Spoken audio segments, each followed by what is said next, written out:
కళ్యాణదుర్గం నియోజకవర్గం బ్రహ్మసముద్రం మండలం కుర్లగుండు గ్రామానికి సంబంధించినటువంటి ముగ్గురు దళిత మహిళలపై అత్యంత కిరాతకంగా దారుణంగా అదే తీటికల గ్రామానికి సంబంధించినటువంటి బొబ్బుర రామాంజనేయులు, అనిల్ చౌదరి, కిష్టప్ప అనే ముగ్గురు వ్యక్తులు 4 గంటల పాటు నిర్బంధించి దారుణంగా కొట్టడం అనేది చాలా దుర్మార్గపు చర్యగా భావిస్తూ ఈరోజు కళ్యాణదుర్గం డీఎస్పీ గారిని అన్ని కుల ప్రజా సంఘాలు, మహిళా సంఘాలను కలుపుకొని ఈరోజు ఆ మహిళలకు న్యాయం జరగాలి, మరి దాడి చేసిన వారిపై హత్యాయత్నం కేసు నమోదు చేసి వెంటనే జైలుకు పంపాలన్నటువంటి డిమాండ్లతో ఈరోజు డీఎస్పీ గారిని కలవడానికి రావడం జరిగింది.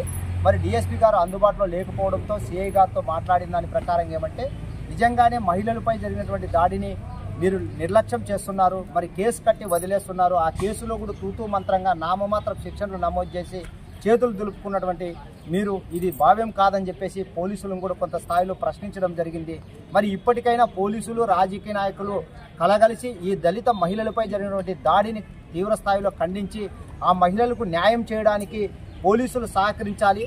మరియు నాయకులు కూడా ఇదే తరహాలో ముందుకు రావాలని చెప్పేసి కూడా మేము కోరుకోవడం జరుగుతుంది. మరి అలాగే మమతమ్మ, తులసమ్మ, రాధమ్మ అనే ముగ్గురు దళిత మహిళలు వ్యవసాయ పనుల నిమిత్తం పోయి మార్గం మధ్యలో ఉన్నటువంటి మామిడి చెట్ల తోటలోకి పోయి తినడానికి 2, 3, 4 కాయలు పీకిన దానికి అక్కడున్నటువంటి వీళ్ళు అగ్రకుల దురంకారంతోనే దళిత మహిళలు వీళ్ళని ఏం చేసినా దిక్కెవరనే రకంతో అహంభావంతో 4 గంటల సేపు వాళ్ళని నిర్బంధించి కొట్టారు.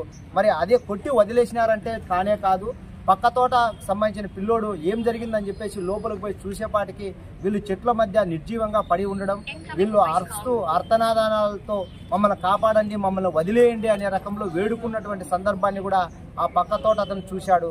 మళ్ళీ చూశాడు కాబట్టే 4 గంటల తర్వాత వదిలిపెట్టారు, లేకుంటే రాత్రికి కూడా అక్కడే పెట్టుకోవచ్చు. వాళ్ళ మహిళల పైన, ప్రైవేట్ పార్ట్స్ పైన కూడా విచక్షణ రహితంగా కాళ్ళతో తన్ని కట్టెలతో కొట్టినటువంటి ఈ దుర్మార్గులను కఠినంగా శిక్షించాలని చెప్పేసి మేము మరీ ఈ పోలీస్ అధికారులని కోరుకుంటున్నాం.